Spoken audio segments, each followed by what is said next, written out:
नमस्कार दोस्तों, स्वागत है आपका मेरे study core with Shreya YouTube channel पर।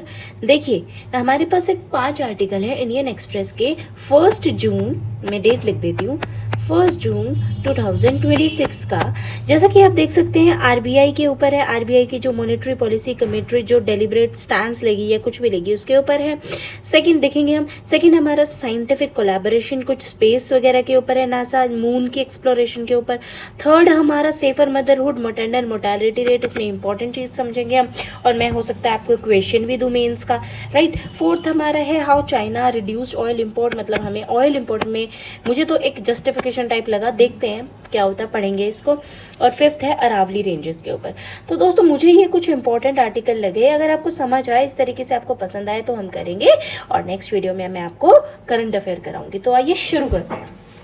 देखिए, एमिड rising inflation RBI can not neglect the growth, मतलब बोला जा रहा है आरबीआई ग्रोथ को नेग्लेक्ट नहीं कर। दिस वीक मैं पहले आपको थोड़ा थोड़ा पढ़ के बताती हूँ, क्योंकि इसकी लैंग्वेज थोड़ी ऐसी होती है कि जो बिगिनर्स हैं या जो थोड़ा ज़्यादा भी कर चुके थोड़ी सी दिक्कत आती है। देखिए, Reserve Bank of India monetary policy committee will deliberatory on fine tuning its stance on repo rate, मतलब अपना रेपो रेट पर एक फाइन स्टांस देंगे। देखो, मैंने 3 स्टांस के बारे में आपको बताया था, accommodative stance, neutral stance, hawkish stance. ये मैंने शॉर्ट्स डाला था जिसमें मैंने आपको बताया था अकोमोडेटिव स्टांस में आरबीआई जो है सपोर्ट करता है इकोनॉमिक ग्रोथ को, कि भाई इकोनॉमिक ग्रोथ होनी चाहिए, राइट। और इंटरेस्ट रेट्स जो होता है रिड्यूस भी कर सकते हैं, लो भी कर सकते हैं, वो डिपेंड करता है कि मतलब कैसा हमारी इकोनॉमी, मतलब कि मोर लिक्विडिटी डालनी है नहीं डालनी। न्यूट्रल रहता है, ना चेंज करता है, ना मतलब कि प्लस भी रख सकता है माइनस भी, या फिर चेंज भी नहीं रख सकता कि ऐसे कैसे रखो, छोड़ो जैसा है वैसे रहने दो, मोस्ट प्रोबेबली यूज करते हैं। बट हॉकिश स्टांस तब लिया जाता है जब बहुत ज्यादा इन्फ्लेशन, जैसे अभी चल रहा हो, क्रूड ऑयल के प्राइस कितने ज्यादा चल रहे हैं, तो हॉकिश स्टांस लिया जाता है जिसमें कि रेपो रेट बढ़ाया जाता है ताकि लोन आसानी से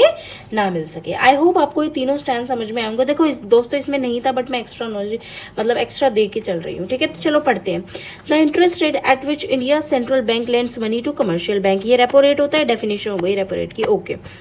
When prices threaten to rise at the rate of faster than what RBI finds prudent, the central bank raise repo rate to contain inflation। भाई जो सेंट्रल बैंक है रेपो रेट मतलब इंक्रीज कर देती है कि भाई जो इतना इन्फ्लेशन बढ़ रहा है उसको रोकने के लिए हमें रेपो रेट बढ़ाना पड़ेगा, ताकि जो है कमर्शियल बैंक को महंगे में लोन मिले और आगे वो महंगे में लोन दे। पता है ना रेपो रेट क्या होता है? रेपो रेट दोस्तों कुछ नहीं होता है, मान लीजिए ये हमारा आरबीआई है और ये हमारा कमर्शियल बैंक है ना, कैसे बन गया कमर्शियल बैंक, कुछ भी ले लीजिए, एसबीआई है ना। तो आरबीआई इसको जिस इंटरेस्ट रेट पे लोन दे रहा है, मान लीजिए वो इंटरेस्ट रेट 5% है, इमेजिन कर लीजिए। अब उसको आरबीआई ने 6% कर दिया, तो इसको तो 6% में मिल रहा है। आगे ये इस आदमी को, ये जो आदमी है इसको ये अगर 7% में दे रहा था तो अब ये 9% में देगा, ये भी तो कमाएगा ना। तो जितना ज्यादा रेपो रेट बढ़ेगा उतना हमारी इकोनॉमी अच्छे से काम करेगी, मतलब कि इन्फ्लेशन कम होगा, क्योंकि लोन आसानी से नहीं मिलेगा दोस्तों, यही हो रहा है, ठीक है। On the face of India is facing such phase with the war in Iran and blockade of the Strait of Hormuz, keeping the price of the crude oil and other critical imports high। हमें दिख रहा है कि straight of Hormuz के ऊपर रोक लगा दिया तो इसलिए क्रूड ऑयल भी बढ़ गया, सब बढ़ गया, हमें पता है। Wholesale inflation has already crossed 8% mark, wholesale inflation ने भी 8% बढ़ गया है। आप मतलब होलसेल इन्फ्लेशन होता है जो हमें नहीं, मतलब जो बड़े बड़े विक्रेता होते हैं, विक्रेता ही बोलेंगे आई गेस, जो दुकानदार वगैरह होते हैं उनको 8%, and it's only matter of time before its effect filter through the high retail inflation consumer. Retail inflation already peak 3.5, retail inflation आप देख सकते हैं 3.5 हो गया है, ठीक है ना। 2% लास्ट में लाई थी बट अब फिर से 3.5 हो गया है, मतलब कि देखो बोला जा रहा है after that RBI had boat it down 2% last financial, but अब क्या हो गया 3.5 हो गया। अब क्या करें, अब क्या हो सकता है कि अब कुछ टाइम बाद या फिर कह लो मॉनसून भी इफेक्ट करेगा फार्म सेक्टर को, फूड प्राइसेस बढ़ेंगे, क्योंकि देखो एल नीनो वगैरह का हम देखे अरे कैसा हो रहा है, तो फिर तो भाई इकोनॉमी भी इफेक्ट होगी। Most economic outside RBI and the governor expect retail inflation rise further 5% to stay at the level of the rest of the year, given the RBI targets retail inflation rate 4%, many do not rule repo rate hike. तो इसमें क्या बोला जा रहा है, देखो ध्यान से, इसमें मतलब आप लोगों को ना मेनली रेपो रेट ये सब जानने की जरूरत है, क्योंकि ये डेटा तो चेंज होता रहेगा, ठीक है ना। मतलब काफी तो इसमें ये बोल रहा है, बहुत सारे इकोनॉमिक्स है आरबीआई से आगे बढ़कर या आगे आरबीआई से ऊपर देखें तो वो ये कर रहे हैं कि इन्फ्लेशन जो है 5% से भी ज्यादा बढ़ेगा और stay at the higher level पे रहेगा, जैसे कि हम लोग भी अंदाजा लगाते रहते हैं, उन लोगों की बात कर रहे हैं, not so important. However RBI choice may not be as straightforward as seem. For one, the current rise in the price seem to be lack of supply of crude oil। भाई ये क्यों बढ़ रहा है कि भाई कि क्रूड ऑयल हमारे पास नहीं है, ज्यादा प्रोडक्ट जो है हमारे पास इंपोर्ट वगैरह कम हो गए हैं, ये जो रोकथाम लग गई है ना, ये तो हमें पता ही है ये वर्ल्ड क्राइसिस क्यों आ रही है, ठीक है ना। देखो दोस्तों, लड़ता कोई है भुगतता कोई है, लड़ाई इनकी मतलब शांति नहीं हो रही है कभी।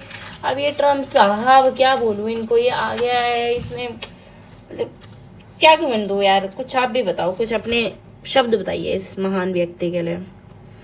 छोड़िए, हम तो पढ़ना है, हम क्या कर सकते हैं। हम महंगाई की मार तो उसको पड़ रही है ना दोस्तों, जो मेनली एक गांव भी छोड़ो यार, जो अर्बन एरिया में बैठा है, मेनली स्टूडेंट हो गए। हम लोग तो स्टूडेंट की चलो बात करेंगे, हम लोग स्टूडेंट है तो हम लोग स्टूडेंट की बात करते हैं यार। वो घर से पैसे कैसे मांगे, इतनी महंगाई हो गई है, खाने की इतनी महंगाई हो गई, फ्रूट्स नहीं खा सकता, कुछ नहीं खा सकता, सोच समझ के बिजली पानी में खर्चा कर रहा है, गर्मी है, एसी चाहिए, सब चाहिए, कूलर चाहिए, भाई वो पैसे कहाँ से लाएगा।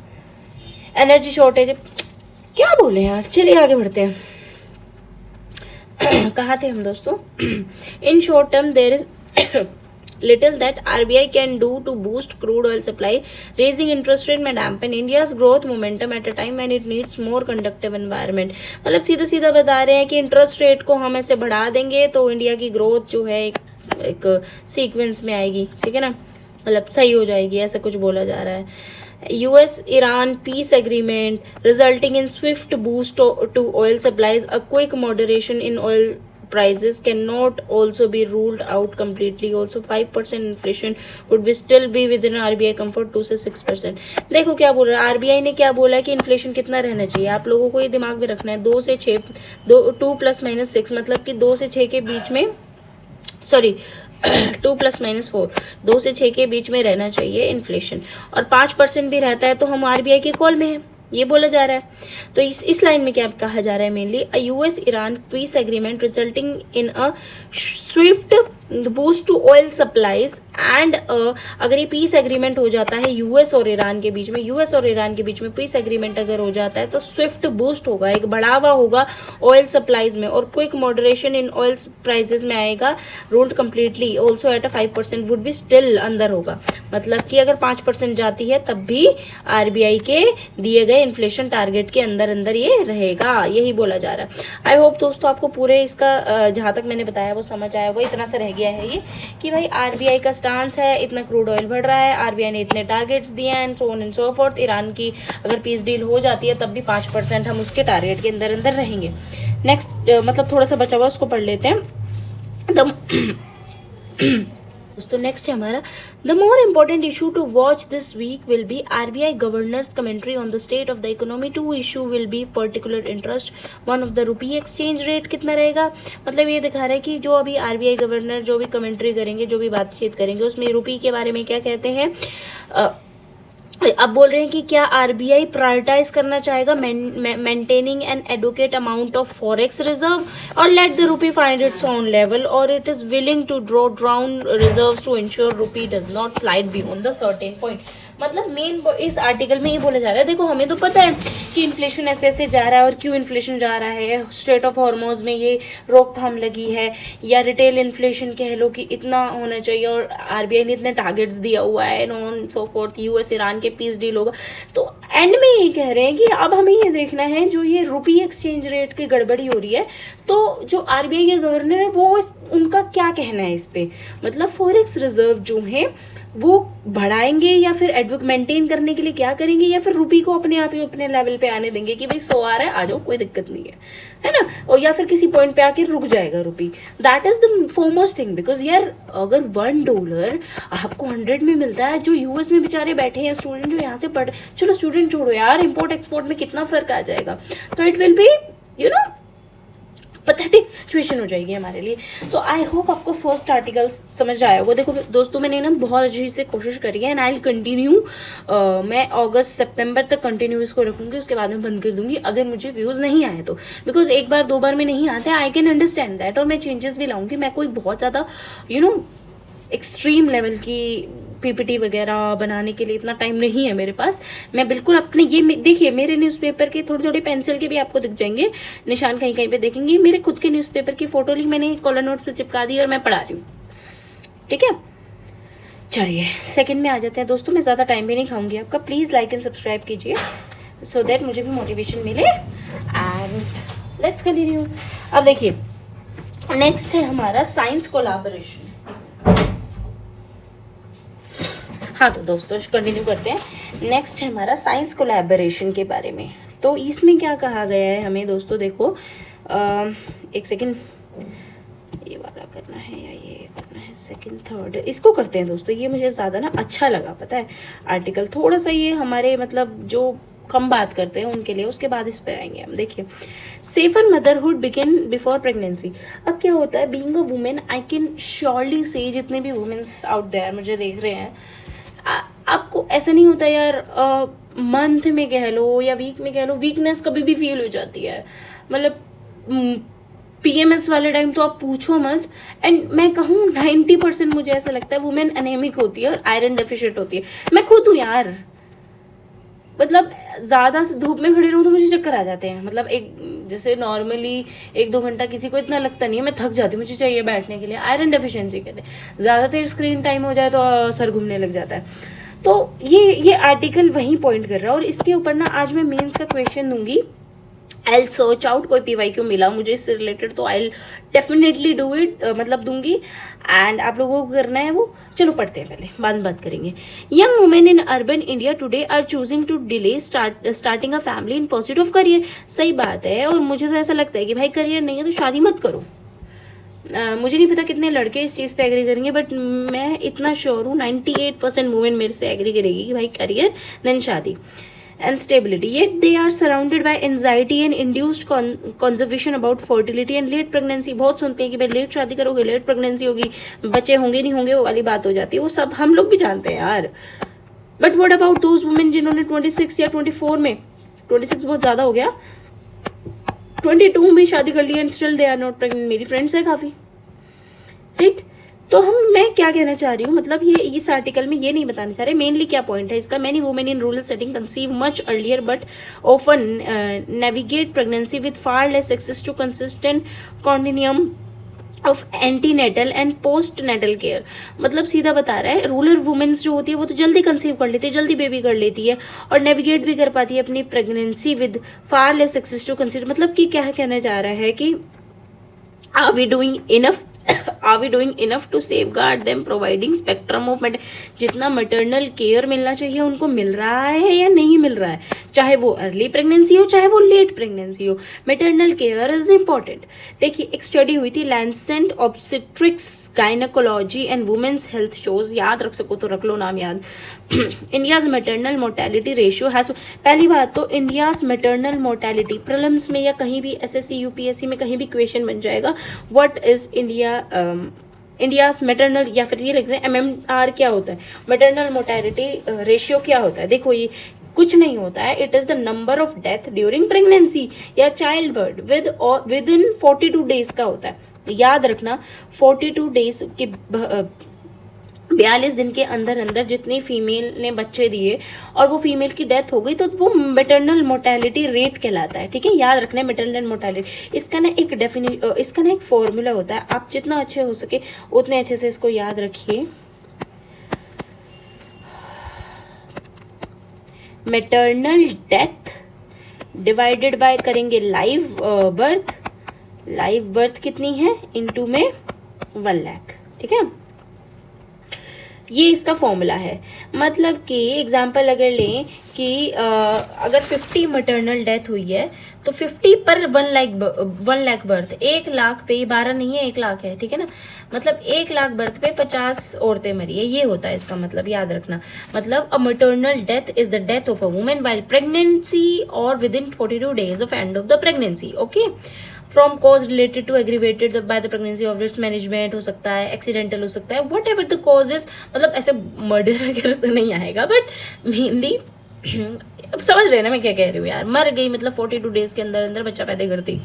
तो India's maternal mortality rate fallen from 384 death per 1 lakh live birth year 2000 to just 88, मतलब ये गिरा है, ये गिरा है ना, ये तो हम मान रहे हैं।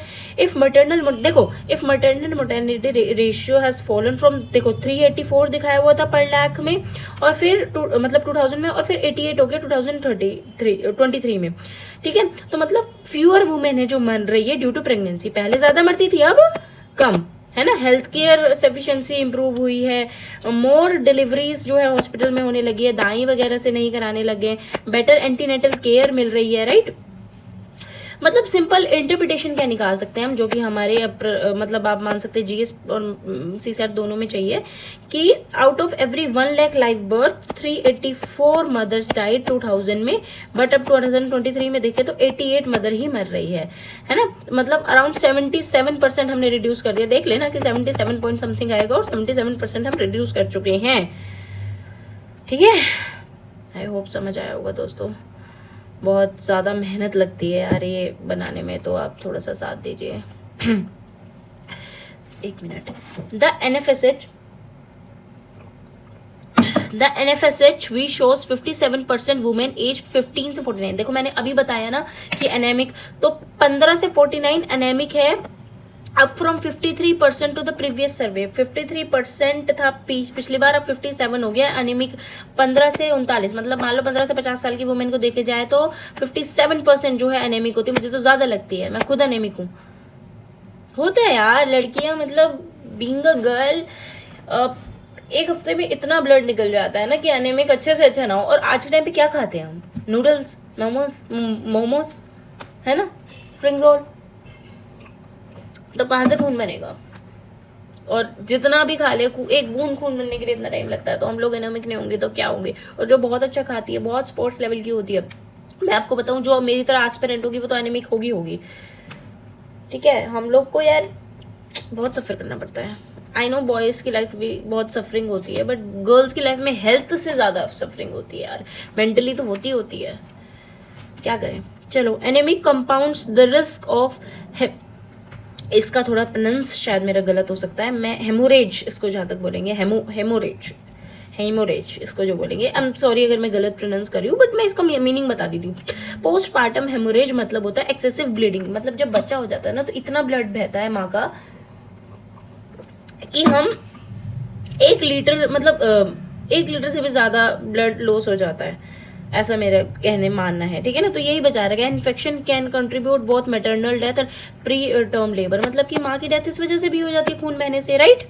आयरन डेफिशिएंसी होती है, advocate delivery, diversity and heavy menstrual blood, बाद में मतलब पीरियड्स, जैसे 9 महीने तो पीरियड्स नहीं होते हैं, फिर बाद में जब पीरियड्स होते हैं ना तो उसमें बहुत ज्यादा ब्लड लॉस हो जाता है, इस वजह से भी बेचारी माँ की मौत हो जाती है, मतलब 42 डेज के अंदर अंदर, क्योंकि उसी वक्त इतनी ब्लीडिंग होती है कि मतलब 4-4, 5-5 पैड, ऐसा मैंने सुना है कि वो भी लगाने से भी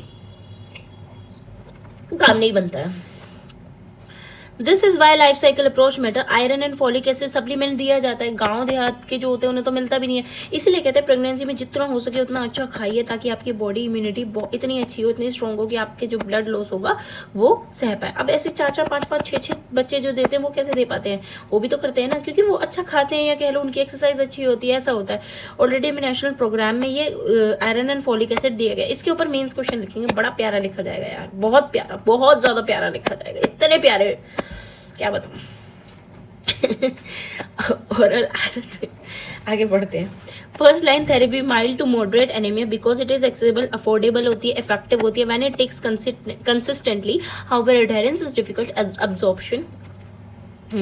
absorption is unpredictable, and for some women there are simply not enough time. A woman diagnosed with severe anemia 32 weeks of pregnancy cannot wait for देखिए क्या बताया जा रहा है कि अब एक वुमेन है, मान लीजिए उसकी प्रेगनेंसी, उसकी डिलीवरी आने वाली है, और वो आयरन डेफिशिएंट है, तो वो तो यार वेट नहीं कर सकती ना। A women diagnosed with severe anaemia 32 weeks of pregnancy, अब 32 वीक ऑफ प्रेगनेंसी हो गई तो मतलब 3 महीने और बचे हैं। क्या 3 महीने वो वेट करेगी, हाँ मैं आयरन की दवाइयाँ खाती हूँ, हो सकता है मेरा आयरन कवर हो जाए? नहीं, from the start to end जो 9 महीने है बहुत हाई आयरन, मतलब आयरन की चीजें खाते रहो, स्पिनच वगैरह जो भी होता है वो ज्यादा खाओ, टैबलेट्स खाओ, तभी मतलब ये बताया जा रहा है थ्रू डेली टैबलेट्स से नहीं करा जा सकता, इतना वेट कहाँ करेगी वो, है ना।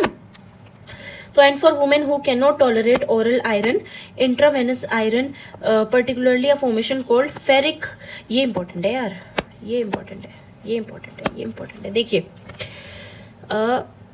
For women who can not tolerate oral iron जो टॉलरेट नहीं कर सकती उसके लिए इंट्रावेनस आयरन, मतलब कि वीन्स में डाल, ऐसे नसों में वो डलता है ना, क्या बोलते हैं उसको यार, drip type, particularly a formation ferric carboxymaltose, ferric carboxymaltose. भाई साहब पूछ लेंगे व्हाट इज फेरिक कार्बोक्सीमेलेटोज, फिर बोलोगे यूपीएससी कहां से वे क्वेश्चन आ गए, क्या 2026 जैसे नहीं, मतलब ऐसे आ गए तो उसको बेग मत बोलना।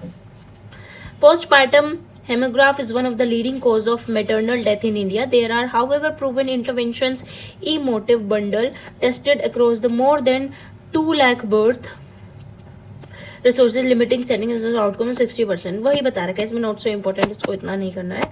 जो मैंने आपको बताया इंपॉर्टेंट, ये फेरिक कार्बोक्सीमेलेटोस क्रिटिकल ऑप्शन है, मतलब या तो वीन्स के थ्रू या फेरिक कार्बोक्सीमेलेटोस करके दे दो। Safer mother being better nutrition early testing हो, हेल्थ सिस्टम अच्छा हो, उनको प्रोवाइड किया जाए, कोलैबोरेटिव फ्रेमवर्क में काम करे, प्लेटफॉर्म में काम करे। ADHUN इसका फुल फॉर्म बताओ चलो, initiative which brings clinical together, strengthen the provide awareness हो, टूल्स मिले, डेमोन्स्ट्रेट करे व्हाट पॉसिबल नॉलेज, क्या क्या करा जा सकता है एक पॉसिबल नॉलेज में, अवेयर करे उनको, ज्ञान दे कि देखो आपको इतना आयरन का करना पड़ेगा, नहीं तो इतना ब्लड लॉस होगा। मेनली रूरल को, जो पढ़े लिखे हैं वो तो कर ही रहे हैं अपने आप, right. Training and practice move in the same direction, the effort must be on the broader and better coordinated and sustain so that both public and private health care system coordinate कर पाए women entering pregnancy with strength के साथ। बड़ा प्यारा article लगा यार मुझे, question लिखेंगे इसके ऊपर दोस्तों, मैं सर्च करके आती। हाँ तो दोस्तों ये रहा, ये शायद प्रीवियस ईयर क्वेश्चन ही है। Despite progress, India remains among the top contribution to global maternal mortality, critically analyse the reason and suggest measure SDG 3.1 and 2030। तो SDG 3.1, SDG 3 में क्या कहा गया है? SDG 3 में कहा गया है good health and wellbeing, good health and wellbeing, और 3.1 में हमारा मैटरनल मोर्टेलिटी रेट के बारे में कहा हुआ है। तो उसके पर आपको क्वेश्चन लिखना है, जैसे कि मैं समझा चुकी हूँ। ये डाटा यूज करना, आप ये वाला डाटा यूज करना, एंड 1-2 डाटा अपने आप लाना, गवर्नमेंट स्कीम्स लिखना। देखो मैं बताती हूँ आपको क्या लिखना है। इंट्रोडक्शन लिखेंगे 2-4, बहुत प्यारा सा, आप कुछ भी अपने आप लिख सकते हैं बनाकर, जैसा आप चाहे, या किसी का कोड डिफाइन कर सकते हैं, या कुछ डेटा से स्टार्ट कर सकते हैं। फिर आप हैशटैग लगा के हमसे क्या पूछा, India remains among the top contributor global mortality rate. ये मोर्टेलिटी रेट ऊपर वाला दिया है ना, इसको इस लैंसेंट ऑब्जेक्ट्री के साथ साथ लिखना है, ये पूरा पूरा उठा के चिपका देना ये, क्योंकि याद करना है हमें, देख देख कर नहीं, अपने आप याद करना है। Lancet obstetrics gynaecology and women's health shows India, ये वाला ये डाटा लिखोगे, है ना। उसके बाद आप पॉइंट्स लिखोगे 4-5 उसके, ठीक है। पॉइंट्स लिखने के बाद आपको क्या करना है, ये बताना है कि गवर्नमेंट कैसे जो है सपोर्ट कर रही है, इनिशिएटिव क्या है रिड्यूस करने के लिए, मैटरनल मोर्टेलिटी रेट कैसे हुई है। तो आप जननी सुरक्षा योजना, PM मातृ वंदना, जो जो ईयर में आया है वो भी लिखना, ठीक है ना। और जननी शिशु वगैरह जो भी आया है, सुमन प्रधानमंत्री एक आया था ना कि मतलब 2 बेटी होंगी तो उसको कुछ, मैं नाम भूल रही हूँ यार, 2 बेटी होगी तो पैसे मिलता था, ऐसा कुछ था, करना प्लीज, वो मैं बता दूंगी। SDG लिखना, रिलेट करना 4-5 पॉइंट से, फिर कंक्लूजन निकालना बढ़िया सा, और जब हो जाए तो प्लीज मेरे कमेंट करना कि हाँ ये वाला हो गया है। तो दोस्तों मैंने आपको फर्स्ट आर्टिकल बहुत अच्छे से बता दिया है, ये वाला बता दिया है, थर्ड वाला। अब आ जाते हैं हम सेकंड वाले पे, ठीक है। सेकंड वाले पे ना इतना ज्यादा कुछ इंपॉर्टेंट, माने इंपॉर्टेंट कहेंगे, इंपॉर्टेंट तो काफी चीजें हैं, चलो पढ़ते हैं, देखते हैं इसमें इंपॉर्टेंट क्या क्या निकल के आता है, ठीक है। देखिए साइंस कोलैबोरेशन के ऊपर है, हमें मतलब मून के एक्सप्लोरेशन के ऊपर है, थोड़ा पढ़ते। लास्ट वीक नासा ने अनाउंस किया ambiguous road map to sustain operation on the moon over the next decade. अगले दशक तक वो न्यू मून पे क्या क्या एक्सप्लोरेशन क्या क्या न्यू मिशन लाएंगे, उसके बारे में बात करी।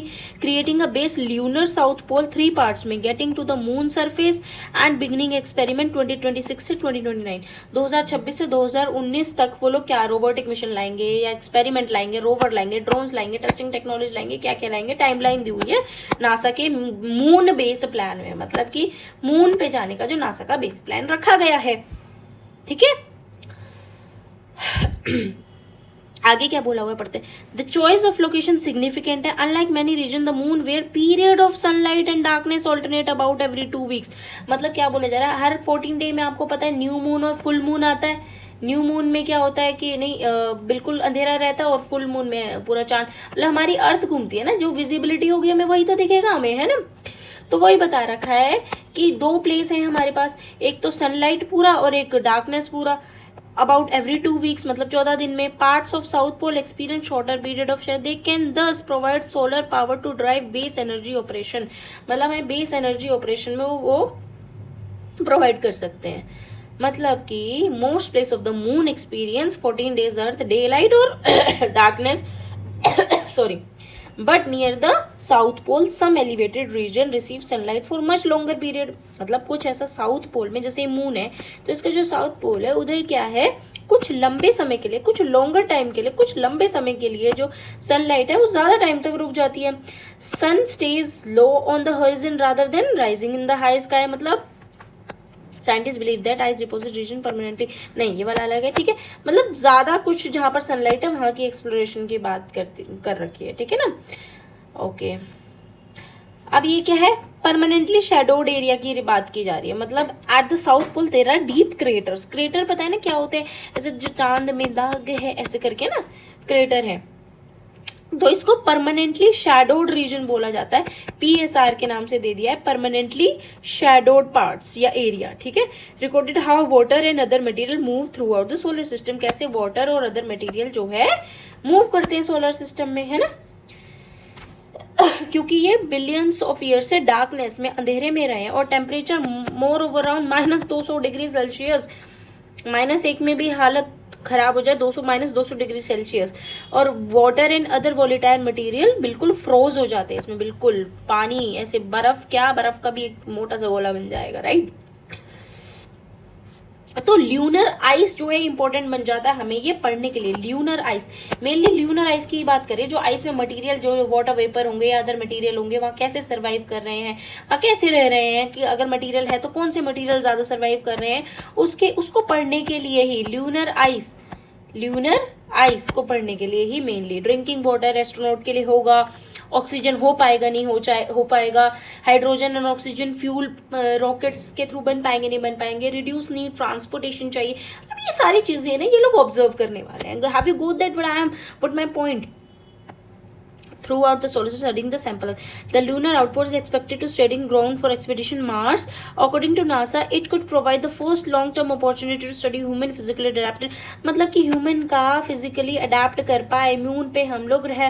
मतलब धरती तो हमारे लिए बची नहीं, धरती पे तो हमने कूड़ा मचा दिया, अब हमें कहाँ कूड़ा मचाना है? मून पर, है ना। ओके, बेचारे मून को अलग से मत रहने दो, चलो उधर भी कूड़ा मचाएंगे, कोई बात नहीं, चलते हैं जी। चलिए आगे बढ़ते हैं। This endeavor closely tied geopolitics. Over the past decade, China has built a robust space program that has landed rovers on the moon, borders. अच्छा बताओ, चाइना का कौन सा रोवर्स, अच्छा चाइना छोड़ो यार, छोड़ो बहुत दूर की बात हो गई। अपने चंद्रयान 3, ठीक है, चंद्रयान 3 का डिटेल बताओ। Chandrayaan 3 detail in which rover and you can से मतलब डिटेल बताओ चंद्रयान 3 की। रोवर इन क्या होता था मैं भूल भी गई, चलो छोड़ो। चंद्रयान 3 का और डेट भी बताना है आपको, इसरो का ने लॉन्च किया था ना, ठीक है, एक मिनट, हाँ डेट भी बताना है आपको। चलो डेट मैं बता देती हूँ, कोई बात नहीं मैं बता देती हूँ। 14 जुलाई 2023 और सक्सेसफुल लैंडिंग, यहाँ तो लॉन्च की गई थी, ये लॉन्च मैं अलग पेन से यूज कर देती हूँ। दोस्तों please please please please please please please please please like and subscribe कीजिए। जो यहाँ तक बनाए ना, मैं तो मान रही हूँ कि भाई वो असली चैंपियन है। जो चला गया है उसके बस की कुछ भी नहीं है, आई एम सॉरी टू से, वो सिर्फ टाइम पास कर रहे हैं, क्योंकि मैं बहुत अच्छे से पढ़ा रही हूँ, मुझे पता है मैं जो डिटेल ला रही हूँ वो चैनल नहीं ला पाएगा। बहुत थक जाती हूँ यार। लॉन्च डेट क्या थी? हाँ 14 जुलाई 2023 एंड 23 अगस्त 2023 मुझे अच्छी तरह याद है। 23 अगस्त को मैं बहुत एंजॉय कर रही थी क्योंकि मेरा कुछ था उस दिन। आई नॉट टेल यू सारी चीज ठीक है ना। तो first country to land near the moon south pole हमारी थी। First country to land on moon's south pole, ठीक है ना। Fourth country to achieve a soft landing on the moon, मतलब हम फोर्थ कंट्री बने जो मून पे गए, बट फर्स्ट कंट्री जो साउथ पोल पे गए। याद रखना, कभी फोर्थ और लिखा हो तो कंफ्यूज मत करना कि फर्स्ट लिखा था तो हर जगह फर्स्ट होंगे, नहीं, फोर्थ। सबसे पहले सोवियत यूनियन गया, फिर यूएस गया, फिर चाइना, फिर हम गए इंडिया, ठीक है। बस यही है। और मैंने आपसे और क्या पूछे थे? पेलोड, पेलोड क्या था इसका? पेलोड क्या था इसका? पेलोड का नाम था शेप, SHAPE। फुल फॉर्म बता देना क्या थे इसकी, शेप की फुल फॉर्म मुझे याद नहीं है। लैंडर का नाम क्या था? विक्रम।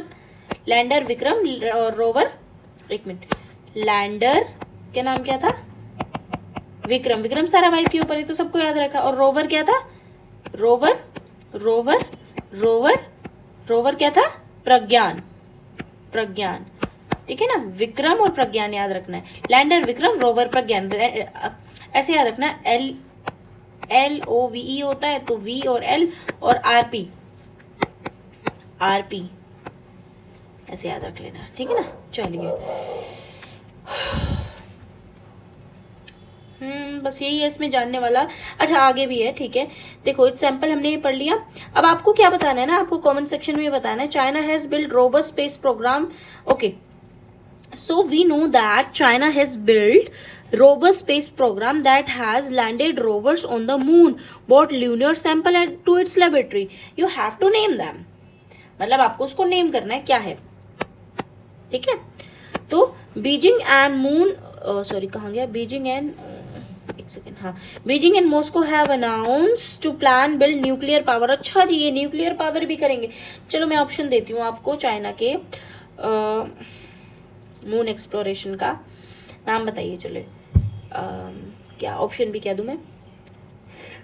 चांगे पांगे घांगे चांगे, सॉरी, चांगे पांगे घांगे नांगे। भाई यूपीएससी का कुछ भरोसा नहीं है, वो ये दे दे। तो बताओ चाइना के, मैं आपको ऑप्शंस दे रही हूँ। जैसे ये हमारा क्या है, साइंस कोलैबोरेशन के ऊपर आज का आर्टिकल है। और हमने पढ़ा, हमने देखा कि China has build robust space program that is landed rovers on the moon. So मैं आपको ऑप्शन देती हूँ, बताइए कि चाइना का you can say lunar exploration program का नाम क्या है। वो 1 2 3 4 के नाम से, बट मेनली आपको बताना है भांगे, चांगे, नांगे, टांगे। तो बताइए कौन सा होगा। आई होप आप कमेंट करेंगे क्या था। भांगे, चांगे, नांगे, तांगे, बताइए कौन सा है। वेरी गुड, जो आपने बोला वो ये कमेंट कर दो। ठीक है, चलिए आगे बढ़ते हैं। तो न्यूक्लियर पावर की भी बात चल रही है। इंटरनेशनल स्पेस स्टेशन में within 100 kilometre lunar south pole, lunar south pole के 100 किलोमीटर में न्यूक्लियर पावर, मतलब यहाँ तो छोड़ा नहीं, आपने मून पे भी न्यूक्लियर पावर के बारे में बात करनी है, लाना शुरू कर दिया है, ठीक है ना। America and Soviet Union the race of the moon beyond the bird gaining the access of the strategically outside the earth, मतलब आउटसाइड द अर्थ भी हम लोग अपनी धात बढ़ाएंगे कि भाई हाँ हम तो कुछ है, न्यूक्लियर पावर बना सकते हैं, तुमको सबको तहस नहस कर सकते हैं, हम बाहर भी बताएंगे। धरती की केयर कर नहीं पाए, मून को करे चल खराब करनी। चलो, NASA's plan assigned to prominent role Amazon founder Jeff Bezos. Jeff Bezos है एरोस्पेस कंपनी के Blue Origin, which has been tasked to develop heavy lift rocket, lunar landers and early infrastructure of the project. Although Elon Musk SpaceX doesn't seem have to be found in the place of program announced last week. तो इसमें क्या बताया जा रहा है, मैं आपको लोगों को सिंपल एंड सीधा बता देती हूँ। देखो, हमारे जो अमेज़न के फाउंडर है जेफ बेजोस, एरोस्पेस कंपनी भी है उनकी ब्लू ओरिजिन के नाम से, तो उनको क्या है हैवी लिफ्ट रॉकेट मतलब उनको डेवलप करने के लिए दिया और लूनर लैंडर अर्ली इंफ्रास्ट्रक्चर बनाने के लिए दिया। बट जो एलोन मस्क की स्पेस एक्स कंपनी है उनको क्या मिल रहा है कि स्पेस मतलब उनको प्लेस नहीं मिल रहा है। एक सेकंड दीजिएगा दोस्तों, पानी पी लो, थोड़ा सा ना सर दर्द हो रहा है। हम बोलते बोलते इतना थक जाती हूँ क्योंकि मुझे अभी थोड़ा आदत नहीं है दोस्तों इतना एक साथ बोलने की, थोड़ा गैप ले लेके करती हूँ मैं। तो यही बताया जा रहा है, it's partnership NASA remain central America space, the convergence of the great power rivalry and commercial interest को एक्सेलरेट साइंटिफिक प्रोग्रेस। मतलब कि ये जो कमर्शियलाइजेशन हुआ है जो मतलब ऐसे, तो साइंटिफिक एक्सप्लोरेशन या साइंटिफिक रिसर्च का हमें एक्सेलरेशन मिल सकता है, ज्यादा से ज्यादा हम रिसर्च कर पाएंगे जब प्राइवेट इनोवेशन होगा, राइट। हाँ, convergence of the great power drive, अच्छा ये तो हो गया है, ठीक है। There is a focus of little prospect and imminent configuration between US led Artemis programme. अच्छा, यूएस लेड आर्टेमिस प्रोग्राम, इसकी अब हम डिटेल करेंगे, ठीक है। And Sino Russia International Lunar Research Station, however the emergence of the competing legal regimes risk fragmented scientific cooperation at a time when challenges such as climate change demand collaboration between the nation. देखिए कुछ नहीं है, पहले Artemis इसके बारे में जानते हैं। आर्टेमिस है, देखिए Artemis program moon exploration program ही था, नासा का ही था। क्या था? Oh shit, sorry, Artemis program, ठीक है ना। आर्टेमिस प्रोग्राम किसका था? नासा का था। आर्टेमिस ट्विन सिस्टर अपोलो के बाद दिया गया था। इसमें कुछ बस ये था कि ह्यूमंस को ना मून से वापस लाने का काम था इसका, और कुछ नहीं था।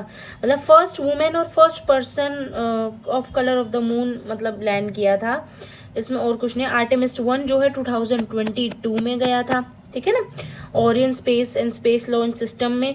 आर्टेमिस 2 प्लान किया गया था, आर्टेमिस 2 को प्लान किया गया था, और कुछ नहीं है इसमें जानने वाला, डिटेल में आप पढ़ लीजिएगा दोस्तों। यूएस लेड इंटरनेशनल वो है, मतलब वाटर आइस को भी वहां से वापस लाने की बात की गई थी। तो बस यही आपको जानना था इसमें दोस्तों। अगर कोई दिक्कत है तो इसमें बताइए, मैंने काफी स्टैटिक डाटा भी दे दिया है आपको, खुद से भी पढ़ सकते हैं अगर कुछ कंफ्यूजन होती है तो। मैंने ये आर्टिकल करा दिया, ये आर्टिकल करा दिया, ये आर्टिकल करा दिया। नाउ हमारा 4th and 5th ये बचा है। God, how China reduced oil import. China ने ऑयल इंपोर्ट, देखो इसमें क्या बताया हुआ है, मैं आपको शॉर्ट में बता देती हूँ। इतना सारा पढ़ने का आप चाहेंगे तो मैं पढ़ लूंगी, थोड़ा सा आप भी कोशिश कीजिएगा दोस्तों। देखिए आज फर्स्ट डे है तो मैं इसको शायद थोड़ा कम ही पढ़ूंगी क्योंकि थोड़ा सा मैं बहुत ज़्यादा थक गई हूँ, मुझे आदत नहीं है ऐसे बोलने की। आप लाइक सब्सक्राइब करेंगे जितना तो मैं पढ़ूंगी, एनी हाउ पढ़ूंगी, क्योंकि मोटिवेशन मिलता है दोस्तों, आप लोग भी जानते हैं, दी मस्ट होता है। चलो छोड़िए, बातें बाद में करेंगे। हमें क्या बोला हुआ है दोस्तों, हमें बोला हुआ है कि ये जो चाइना है उसने ऑयल इंपोर्ट को रिड्यूस कैसे किया है, मतलब रिड्यूस किया तो इंडिया को कैसे हेल्प मिली है। कुछ नहीं है, मैं एक कंक्लूजन दे देती हूँ इसका दोस्तों, एक सार दे देती हूँ, क्रक्स दे देती हूँ इसका। क्या बोला जा रहा है इसमें? ये बोला जा रहा है जैसे कि वेस्ट एशिया वॉर और स्ट्रेट हॉर्मोज में डिसरप्शन की वजह से दुनिया को लगा कि ऑयल की सप्लाई जो है ना कम हो जाएगी, प्राइसेस बहुत बढ़ जाएंगे, लेकिन ऐसा सीवियरली देखने को नहीं मिला, क्योंकि चाइना ने ना अपने इंपोर्ट कम कर दिए थे। जो ऑयल वो ले रहा था ना, ये चाइना है तो उसने इंपोर्ट कम कर दिए। क्यों कम किए? क्योंकि एक तो वो इलेक्ट्रिक व्हीकल ज्यादा से ज्यादा वैसे पहले से ही यूज करता है, और उनके पास ऑलरेडी बैरल्स में बहुत ज्यादा मतलब ऑयल था, ठीक है ना, और मतलब और कह लो स्लो चल रही थी उनकी इकोनॉमी। बस यही बोल सकते हैं, हाई ऑयल प्राइस की वजह से उन्होंने इंपोर्ट भी काफी कम कर दी थी, और सेल्फ डिपेंडेंट तो वो है ही, आपको पता है। तो इससे इंडिया को फायदा कैसे हुआ ना, इंडिया को ज्यादा क्रूड ऑयल मिल गया। भाई अगर चाइना इतना क्रूड ऑयल ले रही थी, अब चाइना इतना ले रही है, तो इंडिया तो पहले भी इतना लेती थी, अब भी इतना लेती है। तो चाइना ने अपना इतना छोड़ के इतना कर दिया, तो जो इतना ही का हिस्सा था वो तो हमारे पास आ गया ना। मतलब कि आप ये समझिए, एक एग्जाम्पल दे देती हूँ मैं। देखिए मान लीजिए पहले 100 बैरल मार्केट में अवेलेबल थी, है ना। पहले चाइना 50 लेता था, ओह सॉरी, और इंडिया 20 लेता था, ठीक है ना। अब क्या है, चाइना ने 30 ही लिया, 30 ही खरीदा, तो जो 20 एक्स्ट्रा थे ना, जो 20 बच गए वो इंडिया के पास आ गए। तो इंडिया को एज सच नहीं करना पड़ा सफर। ये वाला आर्टिकल ये कहना चाह रहा है। आई होप आप समझे होंगे कि ये आर्टिकल का क्रक्स क्या है। मैंने आपको आर्टिकल का क्रक्स दे दिया है, आप पढ़ना चाहे पढ़ सकते हैं, थोड़ा सा मैं पढ़ देती हूँ।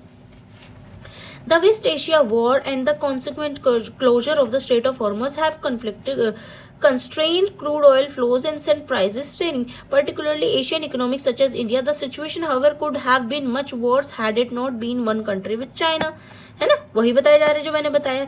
Beijing is the world largest crude oil importer but has sharply reduced it's import एमिड crisis. अपने जो उनके जो इंपोर्ट थे उसको कम कर दिया इन्होंने. This has freed up supply region and affected by the state of closure.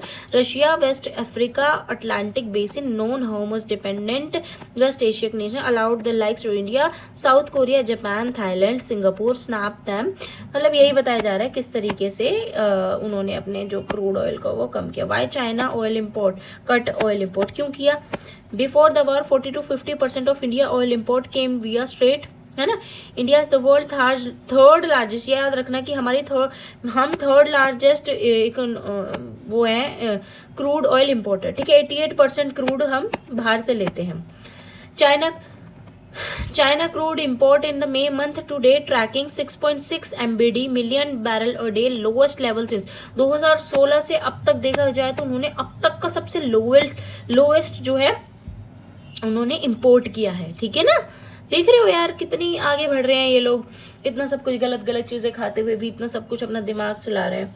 और यहाँ देखो हम रिलीजन के पीछे ही ज्यादा लड़ते हैं. हम भाई देखो ना, कुछ चीजें सीखो क्या क्या चल रहा है. Compared with large year average importer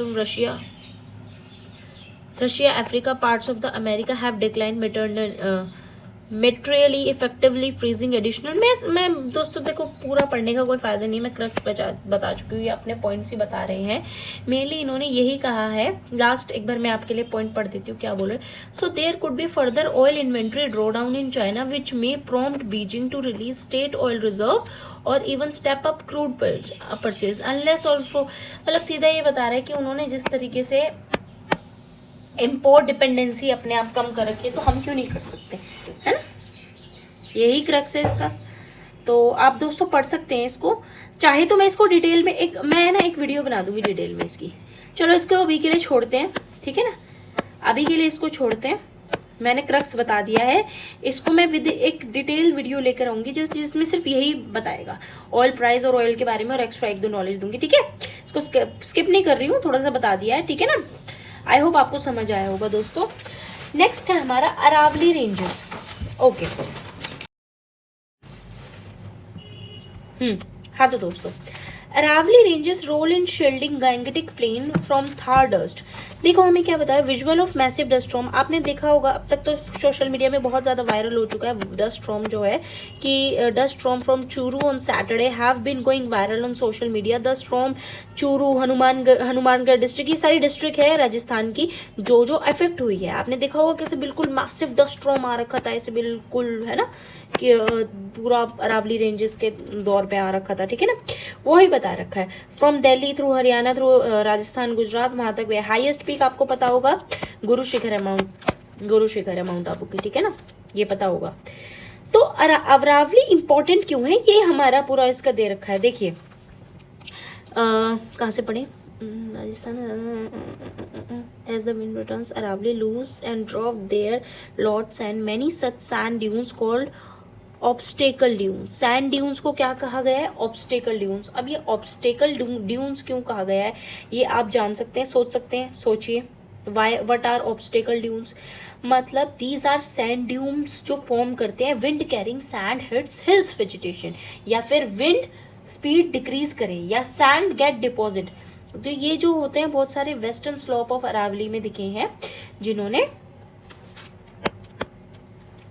मतलब इस तरफ भी दिखी है. You can say as Chetan Agrawal environmental research and senior fellow of the centre of the ecological development and slope directly expose the hot winds from the west. There are large deposit of sand non obstacle dunes. इन्हीं को obstacle dune बोले थे. ऐसे sand dune बन जाता है ना. Geography में हम पढ़ेंगे, जियोग्राफी हमारी चल रही है दोस्तों, प्लेलिस्ट में देख सकते हैं आने वाले. मेरे ख्याल यही चैप्टर ही अब नेक्स्ट है. हाँ ये चैप्टर ही तो नेक्स्ट है. सैंड ड्यून के बारे में बताऊंगी और ये रेफरेंस भी दूंगी. चलो. If there additional tree cover, the winds has passed through it, creating natural scrubbing effect, reducing the movement of the sand dust. The dunes clearly show the role of Aravali ranges play interception. मतलब ये कैसे बता रखा है कि ये दिखाता है कि अरावली जो है किस तरीके से रोल प्ले करती है हमारे यू कैन से। अच्छा, 2 टाइगर रिजर्व है, यू याद रखना, एक सरिस्का टाइगर रिजर्व, एक mount Abu tiger reserve Rajasthan में, याद रखना। रिवर्स को याद रखना, बानस है, लूनी है, साबरमती है, ठीक है ना, ये याद रखना है। इसमें ये चीजें सारी जो इंपॉर्टेंट है ना वो मैं बता रही हूँ, ठीक है, बस यही मैं बताना चाह रही हूँ इसमें। आगे पढ़ते हैं, चलो। Dust storm and the plains, कहाँ पे थे हम, मैं भूल गई हूँ, 1 minute. The vegetation growing in these dunes is similar to that found in desert region. If there is additional tree cover, the winds has to pass through it. मतलब additional tree cover होते, जैसे कि tree काट दिए गए थे तो होते, तो वो उस तरफ जो सैंड ड्यून्स है वो आगे बढ़ ही नहीं पाती, वो ऑब्स्टेकल की तरह, जो ट्रीज है वो ऑब्स्टेकल की तरह, विंड यहीं तक टकरा जाती, आगे ना जा पाती। विंड्स जो है वो ऑब्स्टेकल की तरह, रुकावट की तरह काम करते, राइट। एक नेचुरल स्क्रबिंग इफेक्ट दिया जाता, जो वो इतनी बड़ी डस्ट स्टॉर्म आई है उसके लिए नेचुरल स्क्रबिंग इफेक्ट आता। This shield however is under stress as the ranging degrades due to loss of vegetation. कितनी माइनिंग वगैरह हुई है। पिछली बार अरावली, हैशटैग अरावली चला था, पूरा काट रहे थे जो, है ना, तो ये हमें दिखा रहे, याद दिला रहे हैं कि ये डस्ट स्टॉर्म आगे ना बढ़ता, है ना। देखो दोस्तों कितना ज्यादा इंपॉर्टेंट है आपका ये न्यूज़पेपर लाइन बाय लाइन पढ़ना, आप समझ रहे हैं। मेरे ख्याल से जो बच्चा सीरियस एस्पिरेंट होगा, जिसको कुछ करना होगा, टाइम पास नहीं करना होगा, मम्मी पापा को ये नहीं दिखाना होगा हाँ यस बनूंगा, वो रील दिखा के, वो रील वाले जो नहीं है ना, उनको ये इस आर्टिकल की ना वैल्यू पता चल रही होगी, ठीक है। और मैं गारंटी दे रही हूँ सिर्फ उन्हीं को पता चलेगी, नहीं तो टाइम पास वाले तो छोड़ो। Dust storm primarily originate from the Thar Desert and not usual over the North India and in the pre-monsoon months of April to June। मतलब क्या बताया जा रहा है, डस्ट स्टॉर्म जो है ओरिजिनेट कहाँ से होता है, थार डेजर्ट से। नॉर्दर्न इंडिया में, मतलब नॉर्दर्न इंडिया में मेनली नहीं होता है, बट ये थार डेजर्ट से आया है in the pre monsoon months, April to June में आता है हमेशा। These storms are fuelled by intense heat and dry condition while south westerly and westerly winds move to the dust across the region. South westerly winds अभी आने वाली है ना, south west monsoon पता होगा, है ना। तो हमारा एक जो IMD है, IMD के बारे में डिटेल लिखो कमेंट सेक्शन में जितने लिख सकते हो। 1982 climatologist normalise show that the part of north west India falls in the highest dew. मतलब कि IMD के डाटा ने हमें ये बताया है इंडिया का जो नॉर्थ वेस्ट पार्ट है वो हाईएस्ट ड्यून स्टॉर्म से अफेक्टेड है, ठीक है। 0.89 से 1.55 डस्ट स्टॉर्म्स अ डे की बात की हुई है एवरेज में। The long period data show Delhi and it's neighbour long districts already इसको आने तो पहले ऑलरेडी कहाँ गया, देखो ये होता है already lie in the high exposure zone. मतलब ऑलरेडी बताया हुआ दिल्ली और आसपास का एरिया, राजस्थान, NCR, दिल्ली, गुजरात वगैरह का एरिया ऑलरेडी ड्यून से अफेक्टेड बताया हुआ है कि ज्यादा से ज्यादा इतने पर ड्यून आ सकते हैं अप्रैल से जून के मंथ में। Nowadays, whenever wind speed reaches to 35 से 40 किलोमीटर पर hour, dust from Rajasthan carried from the northern plains, which was not the case of earlier. Usually, dust particles were carried with an intense dust storm originated over the Rajasthan and traveled towards the Delhi। वही बता हुआ 35 से 40 kilometre dust storm जो होता है राजस्थान से carry होकर northern plain से होते होते वो कहाँ जाता है, दिल्ली की तरफ। बस यही बताया हुआ है। स्टेट ऑफ अरावली रेंजेस, ये इंपॉर्टेंट है मेनली इस पूरे आर्टिकल में, तो मुझे ज्यादा इंपॉर्टेंट यही लगा। अ फॉरेस्ट सर्वे किया गया 2018 में, जिसमें पता चला 31 out of 128 Aravalli hills had disappear हो गई।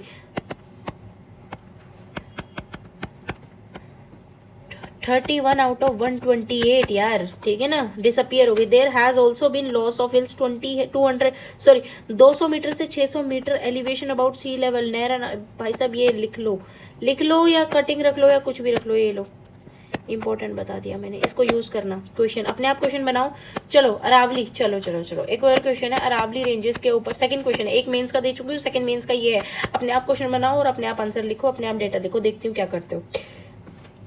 तो 200 मीटर से 600 metre elevation above sea level Narayana, कलवार, कोतपुर, जलाना, सरिस्का राजस्थान में लॉस ऑफ हिल्स हो गया है, लॉस ऑफ अरावली हो गया है मेनली कह लो। Environment ministry and its live restoration framework flag their causes behind the degradation to be mix mining red silica, granite, other mineral वगैरह उसमें मिल गए हैं। डिफोरेस्टेशन हो रहा है, अर्बनाइजेशन हो रहा है, कंस्ट्रक्शन, पेस्टोरल एक्टिविटी, बहुत एनक्रोचमेंट हो गया। क्या बचा है अरावली में भाई साहब, अरावली है ना, तभी हमारा पूरा दिल्ली वगैरह का रीजन जो है ना ये डेजर्ट में नहीं है। अरावली को तो देवी की तरह पूजो, क्योंकि अरावली, यार ये लो ना आपका, यार इतनी इंटरेस्टिंग होती है ना ज्योग्राफी। ये हमारा इंडिया है। थोड़ा सा आप एडजस्ट कीजिएगा, थोड़ा सा ड्राइंग मेरी थोड़ी खराब है, मतलब परफेक्ट तो आई गेस कोई भी नहीं बना पाएगा एकदम, बना भी लेते हैं लोग, ऐसी बात नहीं है। माँ तुझे सलाम, देखो यहाँ तक ही बनाते हैं। तो ये हमारा क्या है, अरावली, राइट, ये अरावली है दोस्तों। और यहाँ ना थार डेजर्ट है कहीं हमारा, यहाँ पाकिस्तान है, यहाँ थार डेजर्ट है। जो हमारे ऊपर मेहरबानी हुई है ना, जो मेहरबानी हुई है, ये जो सूखी विंड्स मिडल ईस्ट से आती है, ये अरावली ही है जो रोक रही है, अरावली ही है जो रोक रही है। अगर ये ना हो ना तो हमारा दिल्ली, जो जहाँ पर आप बड़े विंटर के मजे लेते हैं, जहाँ समर के मजे लेते हैं, ये दिल्ली हो गया, ये यूपी हो गया, और माइट भी पॉसिबिलिटी है मध्य प्रदेश और नीचे का पता नहीं कौन कौन सा एरिया अफेक्ट होके सारा का सारा डिजर्ट में बदला होता। ये अरावली है, जय माँ अरावली करो भाई साहब, तभी आप लोग सेफ हो। अरावली है तो आप लोग सेफ हो, अरावली नहीं होती तो ये पूरा दिल्ली वगैरह का सारा रीजन जो है ना, सारा थार डेजर्ट में मतलब पूरा डेजर्ट में बदल जाता है, ये थार डेजर्ट फैल जाता। अरावली अब हटे जा रही है तो फिर डस्ट स्टॉर्म जैसी चीजें तो आएगी। आई होप ये मैंने आपको कवर करवा दिया होगा, आपको पसंद आएगा। ये आप पढ़ सकते हैं 2009 की study, Wildlife Institute of India. बताओ हेडक्वार्टर कहाँ है? चलो बहुत मतलब इजी क्वेश्चन है। Which research official have identified 12 gaps in Aravalli range due to forest this growing the range surrounding, not so important, आप पढ़ सकते हैं। तो दोस्तों आई होप आपको पसंद आया होगा। बहुत मेहनत लग गई दोस्तों सच में, अब मैं एग्जॉस्ट हो चुकी हूँ, मुझे खुद भी पढ़ना है। चलो थोड़ा रेस्ट करके पढ़ लेंगे। मैंने आपको ये आर्टिकल कराया, ये आर्टिकल कराया, ये आर्टिकल कराया, ये भी आधा मैंने क्रक्स बता दिया और मैं अलग से वीडियो बना दूंगी। ये आर्टिकल कराया। इंडियन एक्सप्रेस में और कुछ करने जैसा नहीं है। तो ये मेरी 1 जून से पहली शुरुआत है और मैं पहले शुरुआत कर रही हूँ, और मुझे लगता है कि अगस्त आते आते, जून पूरा, जुलाई पूरा, अगस्त आते आते जितने सब्सक्राइबर की मैं आपको बोल रही हूँ 500, ज़्यादा नहीं बोल रही क्योंकि मेरी अभी शुरुआत है, मैंने स्टार्ट किया है ये, तो 500 सब्सक्राइबर हो गए तो मैं और इसको डिफाइन पीपीटी जैसे आप चाहेंगे वैसे करेंगे, क्वेश्चन भी लाऊंगी, सब कुछ करेंगे। तो तब तक मैं ऐसे ही चलाऊंगी, और तब तक अगर व्यूज़ नहीं आए, ऐसी मुझे 20-30 ये व्यूज़ दिखे ना, तो I have to stop it. क्योंकि दोस्तों देखो टाइम कितना लग गया मुझे, आप ऊपर स्क्रीन में टाइम देखते देखते कर सकते हैं कितना टाइम लग गया मुझे, ठीक है। तो thank you so much, please please please please do like and subscribe. I love you all and all the best for your preparation. Let's crack.